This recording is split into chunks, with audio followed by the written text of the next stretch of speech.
बिस्मिल्लाहिर्रहमानिर्रहीम। अस्सलाम वालेकुम। लाहौर रेडियो स्टेशन का प्रोग्राम है स्पोर्ट्स मैगजीन। मैं हूँ राजा असद अली खान और हमारे साथ प्रोड्यूसर हैं सैयद अब्दुल माजिद अली। आप जानते हैं कि पाकिस्तान में जो क्रिकेटर हैं और उनकी जो एक पैदावारी सलाहियत है उसके हवाले से जो अकेडमीज हैं और जो क्लब है वो जुज़्व अव्वल की हैसियत रखते हैं। पाकिस्तान में बड़े कामयाब क्रिकेट के मुंतजिम और कोचेस का फुकदान रहा है, लेकिन अभी भी अपने हिस्से की शम्मा बाज़ शख्सियात जला रही हैं। इनमें बाज़ बड़े मोतबर हैं और बड़ा ऊंचा मुकाम हासिल कर चुके हैं मुल्की सतह पर, बैनुल अक़वामी सतह पर। लाहौर में अगर आप रहते हैं तो नवाब मंसूर हयात के नाम से वाकिफ होंगे। लाहौर में मियां असलम मंटो पार्क में है और इस्लामाबाद जो कि एक सरकारी शहर समझा जाता है, या पिंडी जो एक क्रिकेट के हवाले से थोड़ा पिछड़ा हुआ था, उसने बेपनाह तरक्की की है।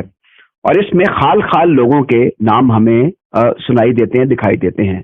आप में से अक्सर शकील शेख साहब के नाम से वाकिफ होंगे। मैं इनकी सलाहियतों का, इनकी गुफ्तगू का और इनकी समझबूझ का बड़ा मोतरिफ हूँ।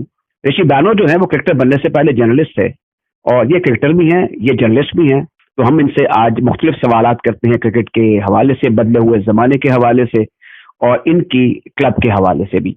हमारे साथ पिंडी से ये लाइन पर मौजूद है। अस्सलाम वालेकुम जनाब। अस्सलाम वालेकुम राज साहब। आपने दो काम किए, एक क्रिकेट की सहाफत और दूसरा क्रिकेट की खिदमत। जरा बताइए ना कि इस वक्त जो क्रिकेट की सूरत हाल है, ज़ाती तौर पर आप पीसीबी की जो इस वक्त जो इक़दाम किए जा रहे हैं, आप उनसे मुतमईन हैं या उनको रहनुमाई की ज़रूरत है या वो दुरुस्त नहीं है? राज साहब थैंक यू। और ये बड़ी अच्छी बात है कि रेडियो पाकिस्तान इस तरह के प्रोग्राम कर रहा है ग्रास रूट लेवल क्रिकेट पे, और इसकी प्रमोशन के लिए और उन लोगों को जो इसमें इन्वॉल्व थे उनको सामने लाने की कोशिश कर रहा है। मोटी मोटी दो तीन बातें कर लेते हैं जी। कि देखें 3-4 साल से जो थी ना आपकी ग्रास रूट क्रिकेट में बंद हुई थी, इंटर डिस्ट्रिक्ट भी बंद हुई थी, कि क्लब क्रिकेट, स्कूल क्रिकेट, जो जितनी किस्म की आप ग्रास रूट लेवल की क्रिकेट कहते हैं वो बंद हुई थी। अब आके थोड़ा सा अर्सा हुआ है, नबी राजा साहब आए हैं तो अब इन्होंने थोड़ा सा किक स्टार्ट जिसको कहते हैं करने की कोशिश की है, लेकिन अभी भी बहुत सारा काम करने को बाकी है। आप ये समझ रहे हैं कि 10-15% या 20% काम अभी हुआ होगा। तो ग्रास रूट लेवल की क्रिकेट ही असल में ये बैकबोन है पाकिस्तान की क्रिकेट। जितने क्रिकेटर आते हैं राय साहब, आपको भी पता है, पाकिस्तान में पता है, आपने जिन मोतबर शख्सियात के नाम लिए हैं, नवाब साहब हैं या मियां असलम साहब हैं या और लोग हैं, कुछ जो भी हो, कराची से हो या लाहौर, पिंडी, इस्लामाबाद से, सब ने क्रिकेट की खिदमत की है। क्रिकेटर जो होते हैं वो शुरू में क्लब में ही आते हैं और वहीं से अगर उनको ग्रूम कर लिया जाए और उनको पकड़ लिया जाए और फिर उन पर थोड़ा सा काम किया जाए तो इंशाल्लाह पाकिस्तान के लिए वो काम आते हैं। अब मैं आपको दो तीन जो मोटी मोटी बातें बताने के ये हैं कि ये ग्रास रूट क्रिकेट तकरीबन तबाह हुई।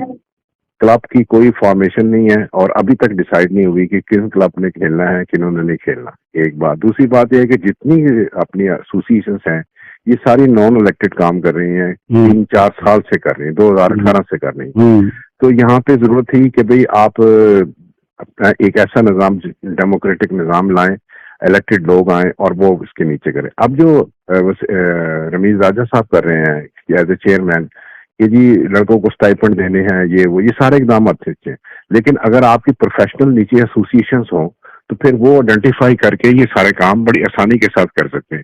लेकिन ये कोई मॉडल इतना अच्छा नहीं है। हालांकि मेरा ख्याल है कि ये मजबूरी में शायद इसको अपनाए हुए हैं कि हर चीज को सेंट्रलाइज कर लेना, यानी पीछे भी क्रिकेट बोर्ड बनाए, क्लब क्रिकेट भी क्रिकेट बोर्ड करवाए, फिर नीचे वाली जो क्रिकेट है वो भी बोर्ड कराए, ऊपर वाली इंटरनेशनल क्रिकेट भी कराए, फाइनेंशियल भी देखे, ब्रॉडकास्टिंग के राइट्स और चीजें देखे। ये कोई इतना अच्छा दुनिया में मॉडल नहीं है। लेकिन मेरा ख्याल है कि क्योंकि एक बहुत लॉकडाउन आ गया था, एक सारा ब्लॉकेज हुआ था, तो शायद उसको निकालने के लिए रमीज राजा साहब अभी ये छोटे छोटे इकदाम कर रहे हैं। मगर आगे जाके जरूरत इस बात की है कि आप स्टेक होल्डर को साथ में, इलेक्टेड एसोसिएशन आपकी हो, आपके क्लबों का प्रॉपर स्ट्रक्चर हो, एसोसिएशन का प्रॉपर स्ट्रक्चर हो और वो प्रोफेशनल तौर पे रन करें। और सबसे जरूरी बात राजा साहब क्लब क्रिकेट की है। हर लड़का पाकिस्तान में जो भी आया है वो क्लब क्रिकेट से आया है और अनफॉर्चुनेटली पिछले दौर में, पूरे 3 साल दौर में क्लब क्रिकेट को ही टारगेट किया गया है। और ये मेरा ख्याल है कि ये दुश्मनी से कम नहीं थी पाकिस्तान के साथ और पाकिस्तान की क्रिकेट के साथ। इसलिए आप देखेंगे कि अभी जो प्रेस कॉन्फ्रेंस कराची में की है वसीम राजा साहब ने, उसमें भी उन्होंने कहा कि ये जो मौजूदा कॉम्बिनेशन है पाकिस्तान टीम का, ये मैं काफी अरसे के लिए इसको रखूंगा और बेंच स्ट्रेंथ पे जो लोग हैं वो उनको और मेहनत करना पड़ेगी और फिर हम इसमें चलिए। उसकी वजह यह है कि आपके पास टैलेंट की कमी हो गई है। जो नीचे से टैलेंट आना था, जो रेगुलर बेसिस पे आ रहा था, लाहौर, कराची, इस्लामाबाद, पिंडी, पेशावर से, मुल्तान से, ये सारा ना ब्लॉकेज हो गया इसका। लेकिन अब इन्होंने ये शुरू किया है कि अंडर 13, ये अभी ट्रायल खत्म हुए हैं, अंडर 13 शुरू हुए हैं, फिर अंडर 16 के ट्रायल हुए हैं, इसमें कुछ थोड़ा बहुत नजर आएगा। लेकिन अभी भी कमी इस बात की है कि ये बच्चे जो है ना क्लबों के रेगुलर पीसीबी के टूर्नामेंट और वो खेल के नहीं आए हुए, ये एक रैंडम के तौर पर ट्रायल लिए जा रहे हैं, लड़कों को बुलाया जाता है और फिर उसमें से आइडेंटिफाई कर लिया जाता है, जो अच्छे लड़के हैं उनको शहरों की टीमों में डाल दिया जाता है। जी राजा साहब, ये जो अब इकदाम कर रहे हैं, ये ट्रायल हो रहे हैं ग्रास रूट लेवल पे, अंडर 13, अंडर 16, और फिर राजा साहब ने बड़ा अच्छा इंसेंटिव अनाउंस किया है कि 100 लड़कों के लिए हम स्टाइपेंड भी देंगे, पैसे भी देंगे। अब ये तो एक काम है जो आपने बोर्ड ने डार्क बेसिस पे ये जल्दी से करने की कोशिश की है ताकि टैलेंट को नीचे से ऊपर इंट्रोड्यूस किया जा सके और उसको एक पाथवे दिया जा सके, फिर वो अकेडमी में लेके जाएं, एमसीए में। मगर मैं ये कह रहा हूँ कि स्ट्रक्चरल रिफॉर्म की जरूरत है पीसीबी में पूरे। ये कॉन्स्टिट्यूशन पीसीबी का हो या सूबाई या जिसको रीजनल एसोसिएशन कहते हैं या सिटी क्रिकेट एसोसिएशन और क्लब में, इसमें सारे में स्ट्रक्चरल रिफॉर्म की जरूरत है। माशाल्लाह इनके आने के बाद अब आप देख रहे हैं कि परफॉर्मेंस तो पाकिस्तान की काफी अच्छी है। आपको पता है T20 में भी अच्छी परफॉर्मेंस दी है, बांग्लादेश, फिर वेस्ट इंडीज के खिलाफ की। और मुझे सबसे ज्यादा जो खुशी है कि दुनिया की 3 मेजर पावर जो हैं cricket houses, power cricket houses जो हैं, इंग्लैंड, ऑस्ट्रेलिया और न्यूजीलैंड, अब ये इस साल पाकिस्तान आ रही हैं और पाकिस्तान में क्रिकेट खेलेंगी। और ये हमारे शायकीन के लिए भी बड़ा अच्छा है। रमीज राजा साहब का ये जोर देना कि फैन को एंगेज करना, ये बड़ी अच्छी बात है, क्योंकि आप फैन को जितना एंगेज करेंगे खेल को और पॉपुलराइज करेंगे। कराची में साहब, कराची मैंने कमर अहमद साहब से उसने बात की थी, मुझे बड़ा अच्छा लगा कि चेयर साहब टीवी पर नमूदार हुए, सोशल मीडिया पर, उन्होंने कहा कि आपके लिए खुशखबरी है। तो इसमें जो आपने बात अभी की ना फैंस की, इसमें जरा बराबरी की बुनियाद पे बताइए कि मैं बड़ा एक्सपेक्ट कर रहा था कि कराची में अब ठाठे मारता हुआ समंदर होगा शायकीन क्रिकेट का। नहीं, वो उसकी 2-3 वजूहत थी राजा। एक तो सिक्योरिटी के पैरामीटर्स काफी टाइट, कोविड की वजह से रिस्ट्रिक्शंस आई थी थोड़ी सी। तीसरी बात ये थी कि ये वेस्ट इंडीज की टीम में एक आध प्लेयर था जो T20 वर्ल्ड कप खेल के आया था, ये थोड़ी सी कमजोर थी। तो फैन की एंगेजमेंट कम इसलिए हुई कि उनका चार्म भी थोड़ा सा ना वो खत्म होता चला गया था। मगर आपने देखा होगा कि शायद तीसरे मैच में काफी लोग आ गए थे और फिर आपने देखा कि तीसरा मैच हुआ भी बहुत अच्छा, 207 वेस्ट इंडीज ने किया, बड़ा जबरदस्त मैच हुआ। तो ये फैन के एंगेजमेंट इसलिए भी जरूरी है कि गेम को अगर आपने पॉपुलराइज करना है, सिस्टमाइज करना है और ज्यादा से ज्यादा लोगों को इसमें इन्वॉल्व करना है, फिर उनके बच्चे, फैमिलीज इन्वॉल्व हैं, फिर खेल की तरक्की के लिए बड़ा जरूरी है down to the grass root level. तो ये मेरा ख्याल है कि राजा साहब का विजन काफी क्लियर है। मगर अभी आपको पता 13 सितंबर के तो ये आए हैं, ये 3 महीने शायद इनको गुजरे हैं, तो थोड़ा सा टाइम तो चाहिए, क्योंकि इतनी चीजें खराब हो चुकी इसी 3 सालों में। आपने देखा है जो चीजें अब बाहर भी आ रही हैं कि आपने पूरे मुल्क की क्रिकेट का बेड़ा गर्क करके रख दिया था। अब उस बेड़ा गर्क को आपने दोबारा से अपना रेल पे लाना है, दोबारा से पटरी पे चढ़ाना है, तो थोड़ा सा टाइम तो देगा। इसलिए मैं तो बड़ा ऑप्टिमिस्टिक हूँ राजा साहब के रमीज राजा साहब, क्योंकि ये 1 मैन आर्मी के तो उसमें काम कर रहे हैं। मुझे राजा साहब, मैं ऑप्टिमिस्टिक हूँ ग्रास रूट लेवल पे भी और मिड टीयर पे जो ट्रॉफी के मैचेस ये होते हैं इन पे भी, और फिर टॉप लेवल पे यानी कि पाकिस्तान की क्रिकेट में भी। अब आप मुझे ये बताएं सर, आपने बड़ा अच्छा जिक्र किया कि अब 3 टीमें जो हैं वो पाकिस्तान में उनकी आने की आमद है। हमारा वो जो एक मयार था किसी जमाने में 70s का, जीते जूते हम कोई नहीं थे, लेकिन दबदबा बड़ा था इमरान खान का, वसीम अकरम का, वकार का, और उससे पहले भी जो आसिम मसूद वगैरह चली गई, एक लंबी फहरिस्त, वो दोबारा कायम होने के इम्कानात आपको मौजूदा सेटअप में दिखाई दे रहे हैं? देखिए राजा साहब, ये जो क्रिकेट है ना, एक तो एकेडमी और क्लब्स और ये है, ठीक है। एक दूसरा ये है कि अगर आपने किसी प्लेयर को शाइन करना ना, आप ज्यादा से ज्यादा मैच खेलें। मैं हमेशा ये करता था और ये फार्मूला पुराने क्रिकेटर्स का, ये हम जैसे पुराने लोगों का ये है कि आप अगर क्लब में भी अपना नेट लगा रहे हैं ना, तो आप 3 दिन नेट लगाएं और हफ्ते में 3 दिन मैच खेलें और 1 दिन रेस्ट करें। यानी मैच का क्या मतलब है, मैच आप छोटा खेलें राजा साहब, बड़ा खेलें, आपने वहां पे स्कोर करना है, ठीक है, आपने कैच पकड़ने हैं, बॉल पकड़नी है, आपने विकेटें लेनी है, तो मैच का ये फायदा होता है। ये जितने मैच पाकिस्तान खेलेगा, जितनी सीरीज खेलेगा, आप याद रखिएगा यही लड़के ये दुनिया को डोमिनेट कर जाएंगे।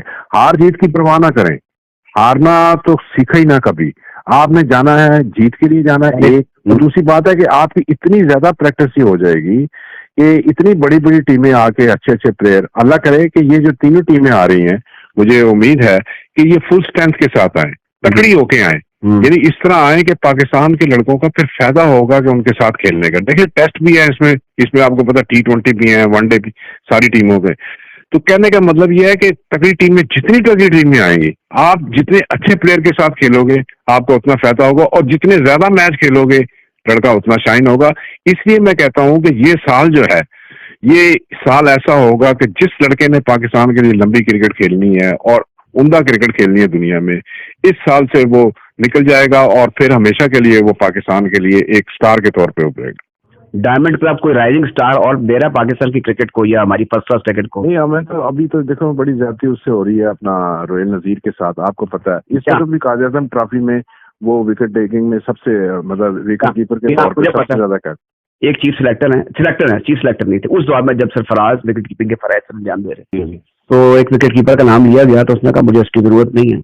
तो ये लोग देर से आते हैं ना, ये फिर डोमिनेट कर जाते हैं, इनका बड़े अरसे से नाम चल रहा है। राज साहब आप देखिए कि उसकी उम्र जो है ना अभी सिर्फ 20 साल है, यानी वो 17 साल में ही वो इतना ऊपर आ गया था कि उसने पाकिस्तान शहीन की कप्तानी की न्यूजीलैंड में, जिसमें अजहर अली, आपके जितने टेस्ट कप्तान थे ना वो सारे उसी अंडर खेले थे। और पाकिस्तान का फ्यूचर है, वो पीछे नहीं रहेगा। देखें मेरा ईमान ये है कि लड़का जो अच्छा होता है ना वो पानी की तरह होता है, अपना रास्ता बना लेता है। कि जो सिलेक्शन प्रोसेस है, मैंने शायद आप उस क्रिकेट बोर्ड के सेमिनार में थे जहां पर मैंने कहा था शहरियार साहब को, रमीज ज़ाहिर साहब भी उस बोर्ड में थे। ये एक पॉलिसी, मैं भी, मुझे कभी कुछ कंसर्न लोग मिलेंगे, कहूंगा कि जो बच्चे हैं टेस्ट क्रिकेटर्स के, अगर कोई क्रिकेट एडमिनिस्ट्रेटर भी है उसके लिए एक पॉलिसी बननी चाहिए। देखिए मैदान हाजिर है, फ्रेंडली मैच भी होते हैं, टूर्नामेंट के मैच भी होते हैं। जो लड़का परफॉर्म करता है, मैंने कहा ना जिस लड़के में टैलेंट है और परफॉर्म करता है वो पाकिस्तान का एसेट है, उसको मत ब्लॉक करें आप। और वो किसी का भी हो, सारी दुनिया में क्रिकेटरों के आपको पता है ऑस्ट्रेलिया में नहीं खेल रहे, मिचेल मार्श नहीं खेल रहा, सारी दुनिया में खेल, लेकिन अच्छे खेल रहे हैं। जाती है बी फेयर टू एवरीबॉडी, बस मेरा सिंपल जवाब, be fair to everybody. Shamil Sheikh Saab, you are ex-member governing board and president of Islamabad Cricket Association. It was a treat to talk to you. Thank you very much, sir. Thank you. Assalamu alaikum. ये थे जनाब शकील शेख जो कि Pakistan cricket board की governing board के member रहे, और इसके अलावा ये इस्लामाबाद क्रिकेट रीजन के प्रेसिडेंट रहे, जो बड़ी प्रेस्टिजियस पोजीशन है। अब हम एक और बड़ी शख्सियत अखबार की सनद के हवाले से, स्पोर्ट्स के हवाले से बात करेंगे शाहिद शेख साहब से। आप उनको जानते हैं, किताब से सुनते रहते हैं। अखबार में इनका एडिशन जो है उसको हमारे स्पोर्ट्स के हलकों में खुसूसी हैसियत हासिल है। इनके लिए लीजेंड का लफ्ज इस्तेमाल करना मेरे ख्याल में बिल्कुल दुरुस्त है। मैं इनको ये तो नहीं कहूंगा कि बचपन से देखता आ रहा हूँ, मैं नौमरी से इनको पढ़ता आ रहा हूँ, देखता आ रहा हूँ, इनसे बात करने का शरफ हासिल करते हैं। बहुत बहुत शुक्रिया शाहिद शेख साहब। आपका हॉकी बड़ा स्ट्रॉन्ग पॉइंट रहा है और बड़ी अंग्रेजी से आप हॉकी की बड़ी बड़ी तस्वीरें लगाते हैं। जरा बताइए ना कि चैंपियंस ट्रॉफी में आपको तवक्कुआत क्या थी, नताइज क्या है, और इस सिलसिले में जो इदारा है पाकिस्तान हॉकी फेडरेशन, उसने क्या कुछ किया, उसको क्या कुछ करना चाहिए था। जनाब शाहिद शेख साहब। शुक्रिया राजा असद अली खान, आपके जो तारीफ के अल्फाज है मैं इसके काबिल तो नहीं हूँ। असल में इस वक्त जब आप एशियन चैंपियंस ट्रॉफी की बात कर रहे हैं तो इसमें मेरा नुक्ता नजर ये है कि हम अगर चौथे हुए हैं तो ये कोई बुरी पोजीशन नहीं है। वर्ल्ड में हमारी 18वीं पोजीशन है। हमें अपनी असल हकीकत का, शख्सियत का अंदाजा जो है वो किसी आलमी मुकाबले में जाकर पता चलेगा। पाकिस्तान हॉकी टीम एक तवील अरसे से हॉकी के किसी भी आलमी इवेंट में शिरकत से महरूम है, किसी आलमी रैंकिंग की टीम से मुकाबले से महरूम है, क्योंकि हमारे पास फंड्स नहीं है। फंड्स न होने की वजह से हम वर्ल्ड हॉकी लीग में शिरकत न कर सके, वो भी हमारे जवाल का एक सबब बनी। अब सूरत हाल ये है कि जब तक हमें वर्ल्ड लेवल पर किसी अच्छी टीम से मुकाबले का मौका नहीं मिलता, हमारी नई टीम तैयार नहीं हो सकती। पाकिस्तान हॉकी फेडरेशन के पास फंड की कमी है, पाकिस्तान स्पोर्ट्स बोर्ड से कोई फंड नहीं दे रहा। गालबन कौमी सतह पर एक अलमिया है कि स्पोर्ट्स के लिए फंड नहीं है, वो एक अलग बहस है। फंड न होने की वजह से हम नए खिलाड़ी, नई टीम तैयार करने से कासर हैं। जी, जो मेरी अपनी रीडिंग है वो ये है कि पाकिस्तान हॉकी फेडरेशन पे जो लोग बैठे हुए हैं वो एक ना तजर्बाकारी और तजर्बाकारी का मजमुआ है। उनको फंड की जरूरत है नई टीम तैयार करने के लिए, क्योंकि हम आलमी सतह पर 18वीं पोजीशन पर जा चुके हैं। अब हमें जूनियर सतह से कम 5 बरस के लिए टीम तैयार करनी चाहिए। भूल जाए कि हमारी क्या पोजीशन होगी जी वर्ल्ड लेवल पर। जूनियर टीम पे जितना तवज्जो दे सकते हैं दें, और उसके लिए जरूरी ये है कि हम गैर मुल्की टीमों के खिलाफ कंपटीशन करें। एक कोच जो गैर मुल्की कोच हो, हॉलैंड से लें, जर्मनी से लें, जो किसी किस्म की ग्रोहबंदी से बेनियाज होकर बिल्कुल मेरिट पर टीम का चुनाव करे जूनियर सतह से, वो उस टीम को 5 बरस के लिए तैयार करे। जी फिर उसके बाद उस टीम के नताइज देखे जाएं कि हमें क्या हासिल हुआ, क्या हासिल नहीं हुआ। पाकिस्तान के तमाम कोचेज हमने आजमा कर देख लिए हैं, कोई सीनियर प्लेयर ऐसा नहीं रह गया जिसको हमने ट्राई नहीं किया। हमें कोई कोच, कोई सीनियर खिलाड़ी, कोच तो खैर मैं उनको मानता नहीं हूँ, हमें कोई सीनियर खिलाड़ी वो नताइज नहीं दे सका। वो ब्रिगेडियर आतिफ का जमाना गुजर गया, उनकी हॉकी के एक एक खिलाड़ी की दबस पर उंगली होती थी। पूरी दुनिया के टीमों की दर्जाबंदी, पूरी दुनिया की टीमों की कुव्वत उनके जहन में होती थी जब वो टीम तैयार कर रहे होते थे। तो ये छोटी सी एक मैं आपके सवाल के जवाब में ये गुजारिश कर सकता हूँ।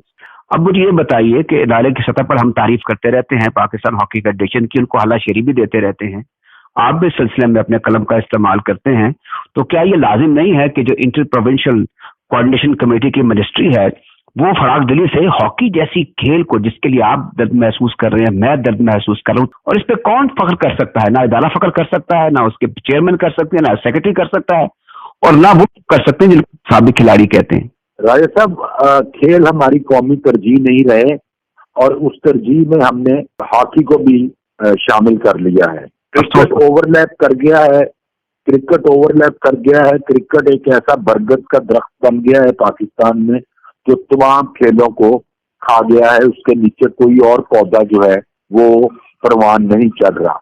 हमें अपने पड़ोसी मुल्क की मिसाल देखनी चाहिए, वहाँ क्रिकेट अरबों का कारोबार है, लेकिन इसके साथ साथ उनकी हुकूमत ने बाकी खेलों को भी नजरअंदाज नहीं किया, बल्कि हर मुमकिन हद तक उनकी हौसला अफजाई की जा रही है।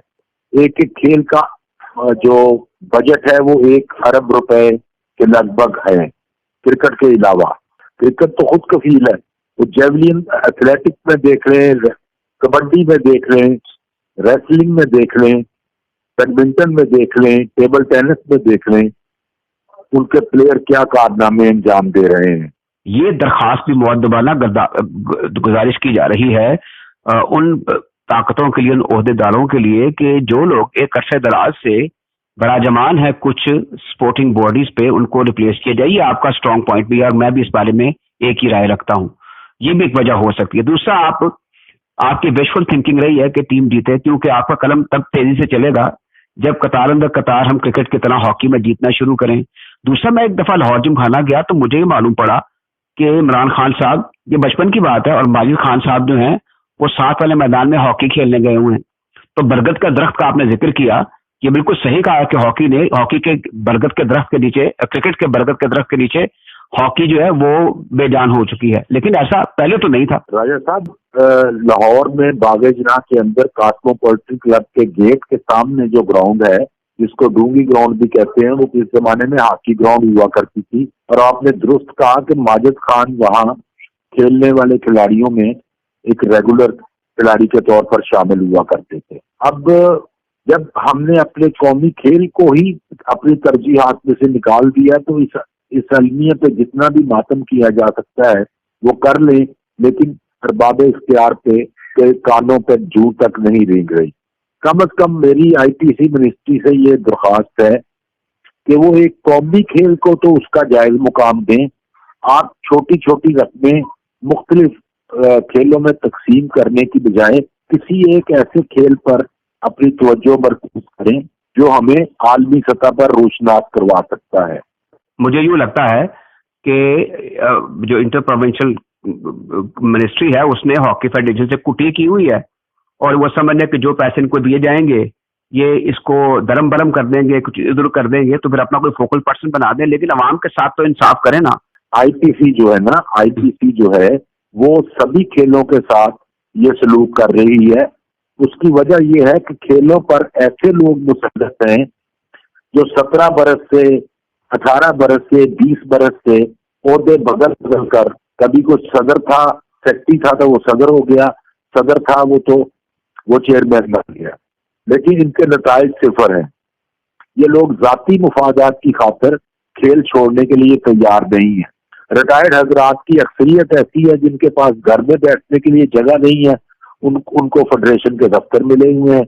वो सरकारी फंड से फेडरेशन के दफ्तर जो थे वो चलाते थे, उनकी चौधराहट कायम थी। अब आईपीसी जो है वो चौधराहटे खत्म करने के लिए काम कर रही है, लेकिन उससे भी चौधराहटे खत्म नहीं हो रही। आपने इतनी बातें कर दी, इसके बड़े सियासी पहलू भी हैं, सकाफती पहलू भी है, जिसकी तरफ आपने तवज्जो भी हमारी मबजूल करवाई है और निशानदही की है। जो खेलों के साथ हो रहा है ये तो एक बहुत जुल्म हो रहा है। क्योंकि आखिर में इख्तिसार से जो चैंपियंस ट्रॉफी ढाका में हुआ उस पर आपको कुछ तसल्ली हुई है कि चले हम इंडिया से 3-4 हार गए, कुछ बराबर कर गए, सेमीफाइनल में 6 टीमों में पहुंच गए, प्रेजेंस हमने अपनी वहां महसूस करवा दी? जी, ये खुशगवार हमारा रिजल्ट था। एशिया की सतह पर मैंने जैसे पहले अर्ज किया कि हमें जूनियर टीम तैयार करनी चाहिए, जूनियर खिलाड़ियों का एक पूल तैयार करना चाहिए, 18 हो, 20 हो, 25 खिलाड़ियों का, जो जूनियर सतह से शुरू हो। हम हार के खौफ से पुराने खिलाड़ी जो हैं उनको बरकरार न रखें, उनको साथ लेके न चलें, बल्कि नए खिलाड़ी सामने लाएं, टैलेंटेड खिलाड़ी सामने लाएं और उनको लेकर एक टीम तैयार करें। और मैंने जैसे गुजारिश की कि 5 साल के लिए नतायज भूल जाए, तजर्बाकार कोच का तकर्रर करें, एक ऐसा कोच जिसकी आलमी हॉकी पर नजर हो और उसको 5 साल के लिए टीम तैयार करने का टारगेट दें। मुझे लगता है कि जो आपकी आखिरी तजवीज़ है ना, इस पर ये जो हमारी हॉकी फेडरेशन जिसकी सांसें काफी उखड़ चुकी हैं उसको एक ऑक्सीजन फराहम कर सकती है अगर ये इस मसले पर आपके और आप इस पोजीशन में अब हैं, इस मर्तबे पर हैं, इस स्टेचर पर हैं कि आपकी बात जो है, जो गुफ्तगू है वो तजवीज़ बन सकती है। शायद शेख साहब, राजा साहब, इस वक्त जो है, इस वक्त क्लब लेवल के जो कोचेज हैं जिनके पास इंटरनेशनल लेवल का या नेशनल लेवल का कोई तजर्बा नहीं है, पाकिस्तान हॉकी फेडरेशन ने वो टीम के साथ मुकर्रर कर रखे हैं। ये बात भी आप, वो बेचारे क्या करेंगे? सही कह, इंटरनेशनल एक्सपोजर, क्वालिफिकेशन और ग्रेड बड़ा जरूरी है इस सिलसिले में। शाहिद शेख साहब, आपसे गुफ्तगू बहुत शानदार रही, हमारे इल्म में इजाफा हुआ, रेडियो पाकिस्तान के सामीन के इल्म में इजाफा हुआ। शाहिद शेख साहब, साथ रहने का बहुत बहुत शुक्रिया। इसके साथ ही हमारे आज के प्रोग्राम स्पोर्ट्स मैगजीन होता है। मेजबान राजा असद अली खान और प्रोग्राम के प्रोड्यूसर सैयद अब्दुल माजिद अली को इजाजत दीजिए। अल्लाह हाफ़िज़।